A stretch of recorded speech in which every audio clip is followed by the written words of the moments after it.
Welcome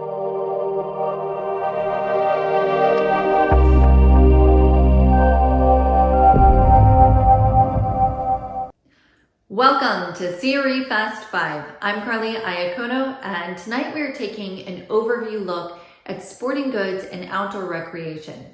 Many segments of the retail market have been hit very hard by COVID-19. This is not one of them. 37.7% of consumers that were surveyed said they expect their increase in outdoor recreation to continue long past the COVID-19 shutdown. So I would argue that this actually signals a shift in consumer behavior and not just a lack of other recreational options. Let me give you some numbers. Bicycle sales were up 63.7% in June of 2020 year over year. Personal watercraft was up 75% May of 2020, and recreational tents were up 31%. Now, some of that, of course, will not continue at that same levels, but what an incredible boost to a part of the market and a lot of tenants that were kind of struggling beforehand. So let's walk through what this means for sort of top line sales growth for some of our key tenants. Hibbett Sports reported top line sales growth of 74.9% in Q2. Academy Sports was 29.8%. Dick's Sporting Goods at 20.1%, and Camping World at 9%. So these numbers are dramatically improving the profitability of these tenants. Now, with anything when investing, you want to go for best in class. So I would focus on the leaders in this space if you're looking for a new tenant or for a new investment. But within this, really, it's kind of changing the trajectory of several of these tenants. Academy Sports, for example, just completed an IPO at the beginning of October of this year that has been talked about for a long time. KKR, the private equity firm that owned Academy Sports, was trying to restructure debt, and because of their tremendous increase in sales, it made their IPO possible and gave them a much clearer path forward.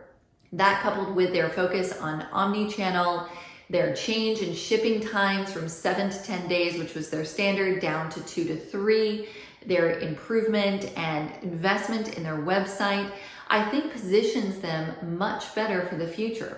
So instead of seeing them as a tenant that is really kind of on the cusp and struggling, they are in a great position to move forward with much more strength.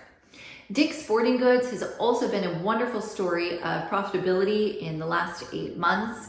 Of course, their top line sales numbers are up, as we just said, and they're actually considering 2 new store concepts, which they're rolling out. In August, they opened 10 new stores, and I think there will be more to come. So one of their new concepts is called the Dick's Warehouse, and this is a pop-up sort of clearance center that offers discounts up to 90%. They also have Overtime by Dick's Sporting Goods, which is that treasure hunt model that offers discounts up to 75% on mainstream brands.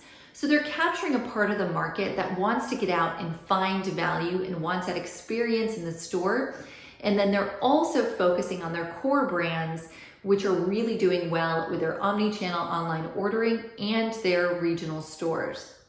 One thing that's benefiting all of these retailers, no matter what your opinion on camping or hiking is the trend towards athleisure. So we're seeing a very clear shift away from our more formal apparel brands to this athleisure. So any of these tenants that have a clothing brand that fits that bill are getting a nice boost in terms of demand as well. And although we may go back to the office sooner than we think, I think the trend towards less formality is here to stay, and retailers that can capture that from a clothing perspective will continue to see increase in their sales. Now, of course, this is not all roses. This part of the market still does have some headwinds. Namely, there's been a tremendous cancellation of team sports on the local and regional level. We have perhaps a pending recession. We have online competition from other retailers. And we have manufacturers continuing to sell direct to consumer.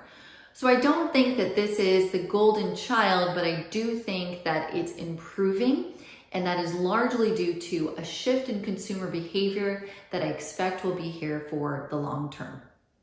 That was CRE Fast 5. I'm Carly Iacono. I look forward to seeing you again soon.